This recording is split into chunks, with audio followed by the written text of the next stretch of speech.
RuffTRACK. There's a change happening in the way we live, the way we work, the way we spend our money and make our decisions. We are evolving to be more conscious in our actions in a way that serves the world and makes it a better place. Welcome to the Ethical Evolution. The Ethical Evolution podcast is brought to you by the Ethical Change Agency. I'm Bindi, CEO and founder, and I am honoured to bring you the stories of those who create change through paying it forward and giving back. Ethical business owners and holistic healers who are determined to create collective change in the world. Once we have a change in consciousness, and through collective change, we can become one.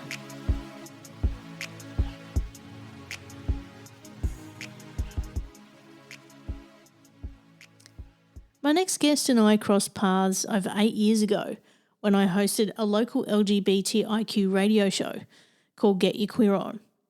I interviewed him then after he'd come out to the nation on TV as a contestant on Big Brother.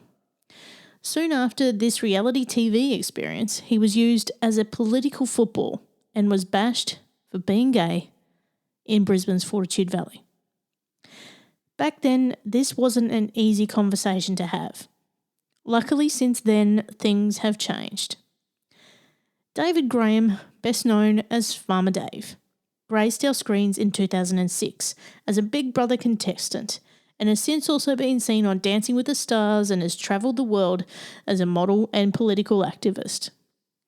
Nowadays, Dave is better known for his work as a farmer and animal behaviourist, expanding his big heart, bush skills and kindness to the youth program RuffTRACK for kids aged between 13 to 17 who've gone off the rails to give them skills, engagement, education, a sense of self-worth and community.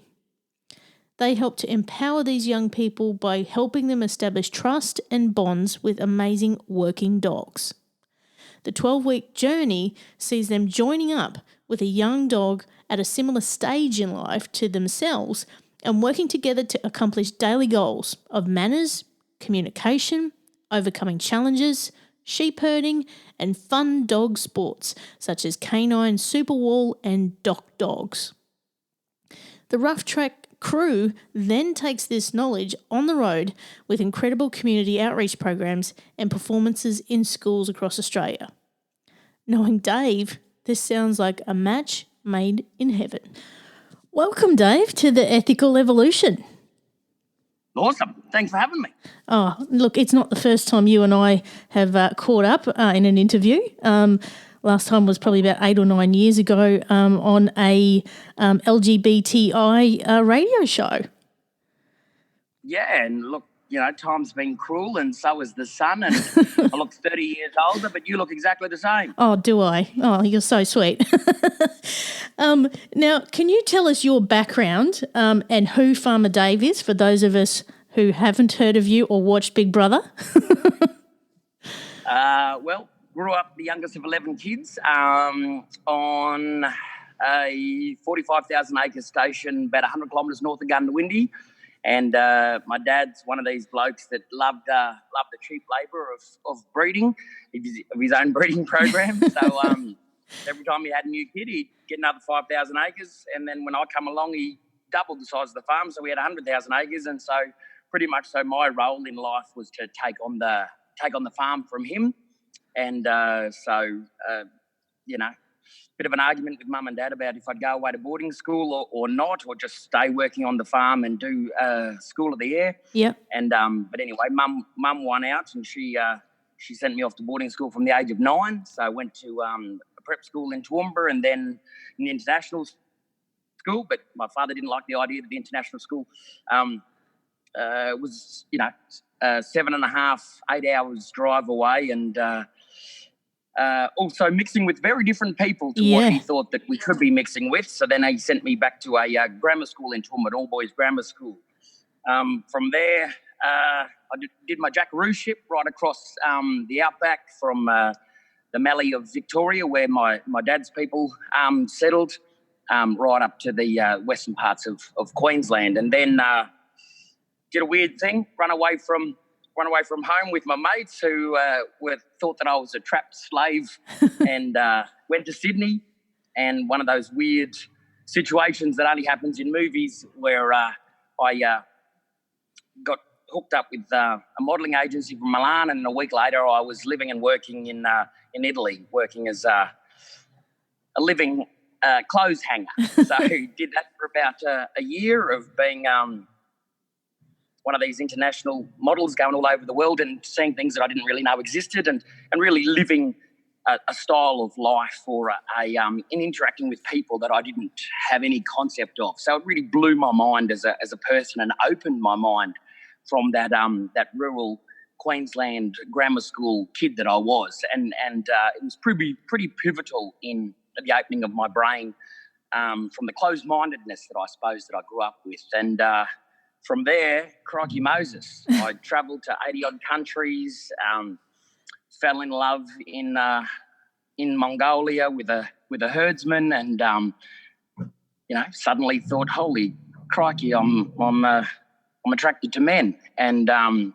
then, of course, September 11 happened, and my folks got a bit stressed out about me being in a strange foreign country and tried to get me to get on an aeroplane, which, I don't know, was kind of weird at the time when you look back at September 11, because there I was in the middle of Mongolia with no technology, no roads, no nothing. And they're saying, get on a plane and come to a Western country. So luckily my mind was open enough at that time to avoid that decision, and I just continued on travelling through Western China, Tibet, and down through Cambodia and Laos and Thailand before heading to the Muslim areas of Southeast Asia and then coming back. But that really did change me as a person, understanding what it was like to be one of a kind. And I'd been to so many places where people had never seen, a tall, skinny, white, blonde fella.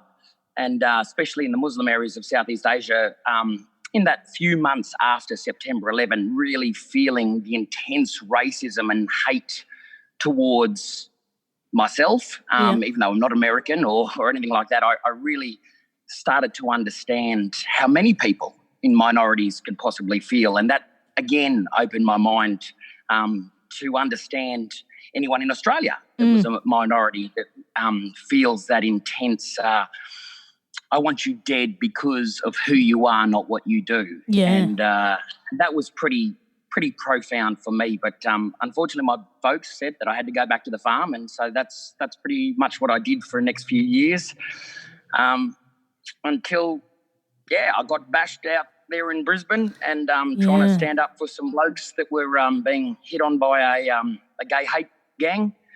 And again, that made me really have this sense of what is wrong and what is right. And then it was Big Brother and doing that political thing there about making sure people understood that love me or hate me as myself, not because of who I am as a person, and something that has no effect whatsoever on you. And that's pretty much so that bridges the gap, I suppose. Yeah.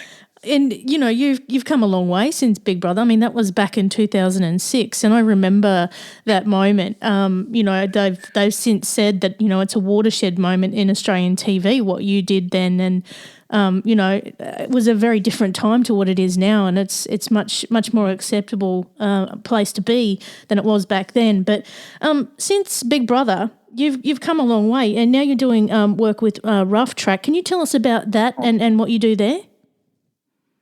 Yeah, look, Bindi, the past is a foreign country, isn't it? It is. 2006 now, it's hard for any millennial to understand how different Australia was then, and so much has occurred. Social media has occurred since then. Reality TV phenomenon has occurred to then, and we now know each other so much more than we did back then. Everything was scripted. As a people, we were scripted.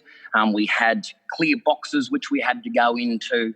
Whereas I really do think that with the whole revolution that has occurred since then, with our ability to share knowledge and share our own stories, has led to the fact that, it really is a foreign country. And so I suppose using all that knowledge that I've gained over my life, I now work with RuffTRACK, which is a program that is all about empowering, engaging, educating and upskilling young people in the Hawkesbury region of Sydney, where I spend a lot of time now, and it follows the RuffTRACK Youth Works model set up by Bernie Shakeshaft about 14 years ago, just north of here. I'm in Tamworth at the moment, and we were just there on the weekend celebrating all that is about that program, and RuffTRACK, of course, was all part of it. And look, it's really just changing the way that we look at people that have fallen through the cracks, people that feel ostracised, people that don't feel a sense of community. And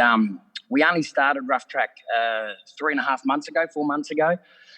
The 6 boys that started, they had one thing that they said in common, which is they don't have a future. Yeah. They hate where they are. They hate who they are. They hate all the people around them. That was the thread that came through all of their language. Now, with what we've been doing with these young fellas, they don't talk about the past anymore. They talk about today and they talk about tomorrow. And they've got a future, they've got a community, and their mothers are all talking to me going, who is my son now? And that's in a very short space of time.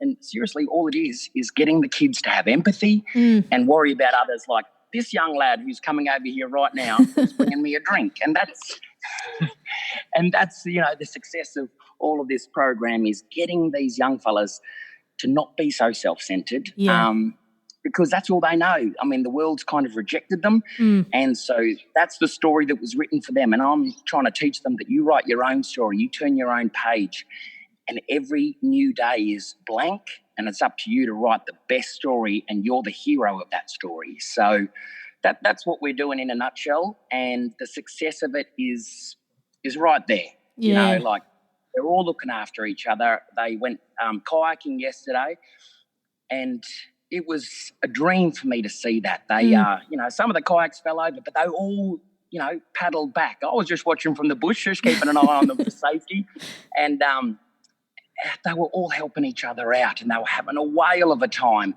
It's really about letting young fellas be young fellas, explore the world, understand their own boundaries, and share the idea that we can be better, not worse. Yeah. And, we recently caught up at an event where you were talking about, how suicide is also a really big part of that age group, particularly in regional areas of Australia, with not understanding what their future is going to be and feeling a bit lost and things like that. And you've also brought dogs into the fore as well to help them through that development, haven't you? Absolutely. That is the cement that binds all these concepts together. The dogs, like we all know, if you've ever owned a dog, seen a dog, met a dog, or been owned by a dog, they don't give two hoots about anything. Yep. But the fact that you're there and you're home and that you're with them, and it's all about today, and it's all about what we can do in the future. And that's how dogs live life. And of course, they are very forgiving. And look, a lot of these young fellows have come from pretty hard backgrounds that still to this every moment that if ever they open up a little bit, and we don't talk about the past, but if they want to share a bit, then they do.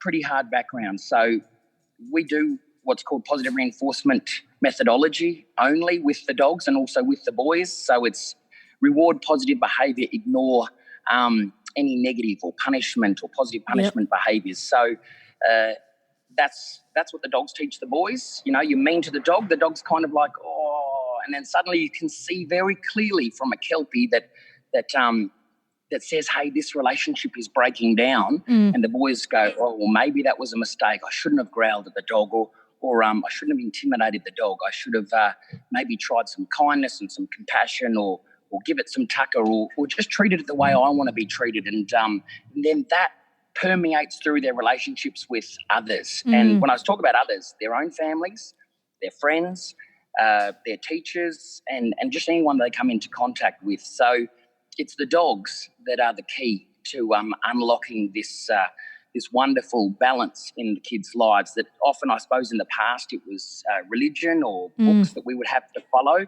But really, it's in each of ourselves. It's that kid that was always there, but maybe the walls and the negativity and the hurt that has been around them in their lives has just blocked away that kindness and compassion that we all just want and we all can share. And, that's so true with dogs. I might have both sitting here in the studio right now, so sorry if you can hear the snoring. Now, can you tell us what's been your biggest challenge in the work that you currently do and how you overcome it? The biggest challenge is the same challenge that I think everyone faces, and that is fear. That is fear of failure. That is fear of success.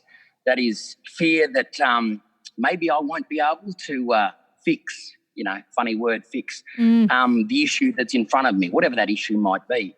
And so it's just about feeling that fear and just doing it. I mean, just doing it means that you can get somewhere. And you can succeed or you can fail, and both are learning outcomes, and both are things that you can actually use as tools. And that's what it is, I suppose, is just feeling that fear and just getting on with it. Yeah, just doing it anyway.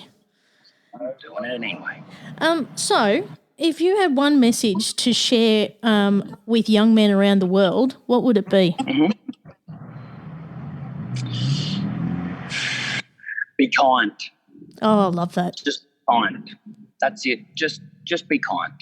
Yep. That's all you need to really know as a human is be kind, because we're a species that works together, that needs to be together, and has so much potential, and that can all be unlocked, that can be all shared around and passed on if we're just kind. That's it.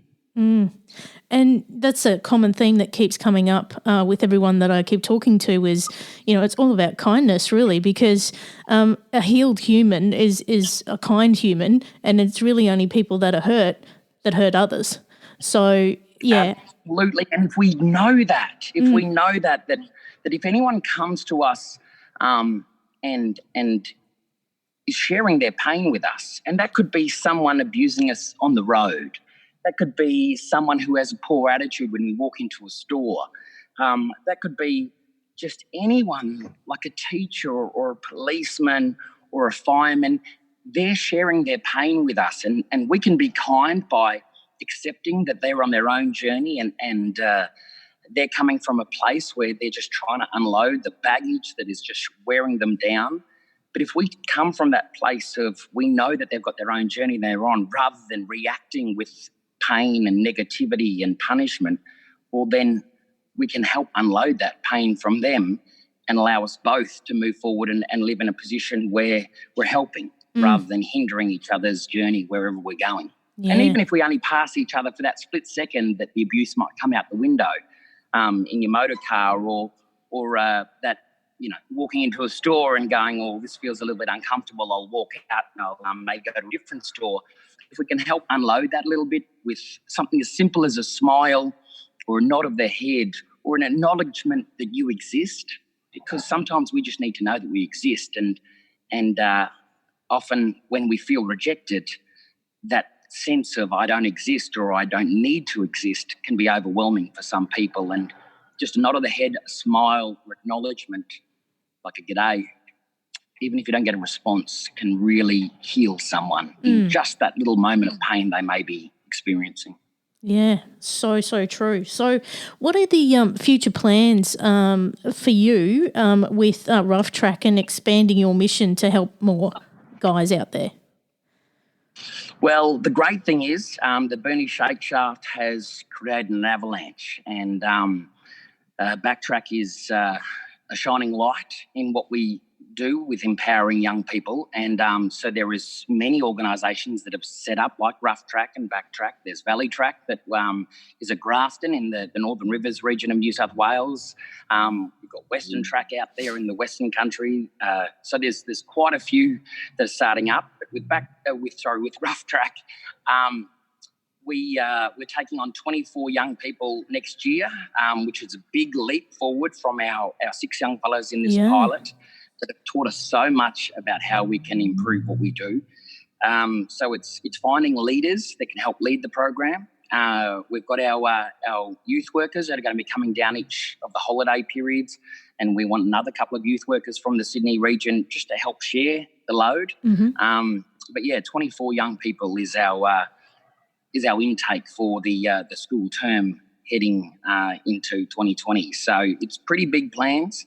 Funding is always a thing. I'm just doing this all on my own bat, and we're getting funding from RuffTRACK to help us. But yeah, I mean, look, if anyone can help out with whatever thoughts they have, we'll probably take donations and labour over thoughts and prayers. But if they've got ideas, well, then send them through to us. Yeah, that was actually going to be my next. I mean, it's all about the idea of the village raises the kid. Yeah. And in all my travels throughout the parts of the world where people live the way that we've probably been living for many, many, many, many, many, many, many generations, as opposed to the saccharine creation that is Western society that we've only been living in for a very short period of time, and less time here in Australia as a people. It's the village that raises the kid. I mean, we put so much responsibility on mums and dads of kids. That is not natural human way of raising children. And, our Western way of trying to deal with that, with family breakdown, is to have childcare, to have schools do all the caring and governments do all the caring. But it's us as individuals that should be doing the caring. The village raises the kids. So if people out there have ideas, or they want to invest their labour, or invest, if they can't do that because they've got a great job that takes a lot of their time away, then invest some money into raising these kids with us and giving them this concept of partnership and kindness and compassion that they themselves will then share, rather than burdening them down with the pain of their upbringing that is no fault of their own. Yeah, well, that was going to be my next question for you was, how can we get involved and support you and find out more about RuffTRACK so that we can take this to more people? Well, Shelley Argent, who anyone knows, of course, who's been one of the greats. And that's what we should always remember. Don't ever feel, if you're not part of a community, that you don't have a role in that community. And Shelley Argent, as a straight suburban woman, really did do a lot of change for us as gay people, as a very small minority. And so, I'm not a kid, but I'm investing myself into these kids' lives. So it's pretty straightforward. You can go to the GoFundMe that Shelley's set up, which is RuffTRACK on the GoFundMe side. We're doing our DGR status, so we will be a fully fledged charity in 2020. So you can hold off and get your tax-deductible donation next year. Yep. Or you can just contact us via Facebook, which is just RuffTRACK. Yep. Awesome. Well, and of course, it's RUFF, not ROGGUH. And that of course, goes back to the dogs. Does that go back to the dogs? Goes back to the dogs. And yeah, these kids have come from a rough place, but they're in a rough place now. And that is, of course, the balancing act that dogs bring to it. So it's RUFFTRACK. Yep. Love it. We'll post some links on Ethical Change Agency to get people to get on board and get involved in that. The last question I've got for you, Dave, is a big one. What's the change you would like to see in the world, and how can we bring it to life? It is so easy. It is so easy. Same as what I said to every young fella out there, be kind. Yep. So if someone is disagreeing with you, if someone has an alternate view to you, be kind, because if you bring anger to the conversation, they'll just put up a wall. If you want to change someone or change something, you can only do it with a carrot or honey or conversation. You won't be able to do it with a stick. You certainly won't be able to do it with poison or venom. And you are really barking up the wrong tree if you think that you can bring an argument or anger to any way of changing anyone, because we've done that as a human species since our existence. And we've been kind to our own group, but now we need to be kind to everyone as part of this huge global network that we call humanity. And so if we are kind when we want to change people's minds, And if we understand that if their anger towards us is coming from a place of their own pain, well, then we will make change. I mean, as gay people, one of the first capital punishments in Australia of white man was for being gay. Sodomy on Dutch ships led to the first capital punishments on the Australian mainland that we know that it's recorded. And then also when the British arrived, capital punishment for being gay was part of our system of government.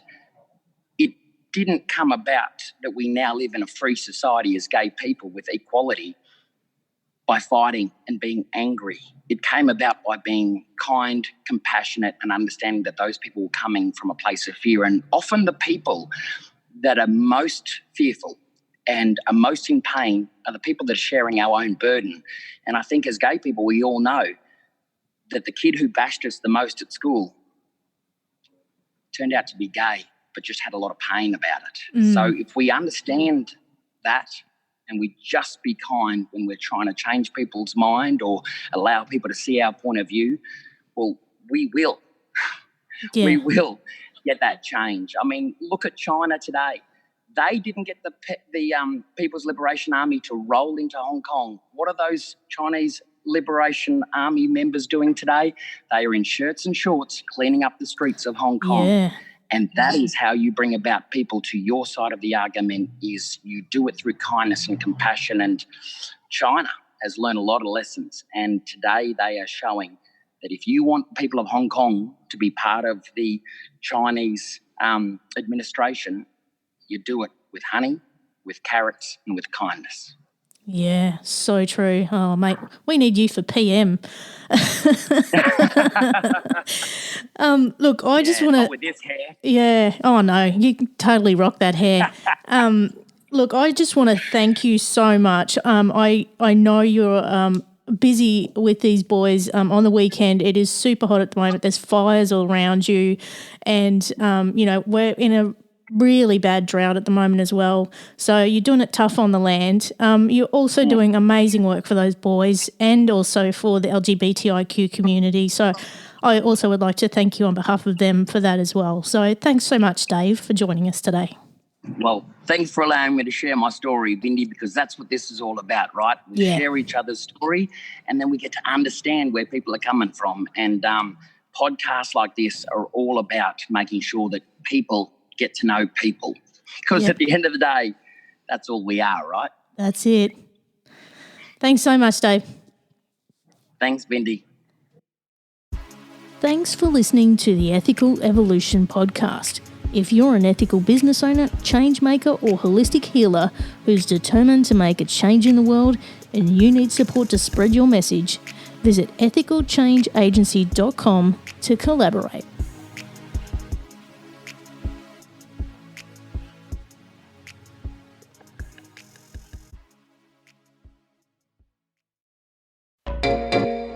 Hey there, fabulous souls. I'm Stephanie Baklaan. And I'm Eden Alpert. And we're the hosts of the brand new podcast, Unapologetically Fab. Get ready to join us on an amazing and real journey as we dive into life after 40 and own it. We're all about changing the narrative, leaning into who you are, and living a life by your own design. Join us as we embrace life unapologetically and redefine success. This is Unapologetically Fab, an Electric Cast production. See you there. Electricast.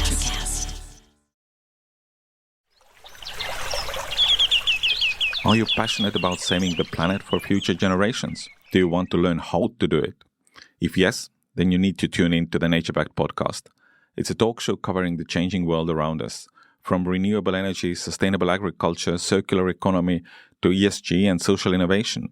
Don't miss this opportunity to discover how you can join the movement and make a difference. Subscribe to the NatureBacked podcast today on your favorite platform and get ready to be amazed.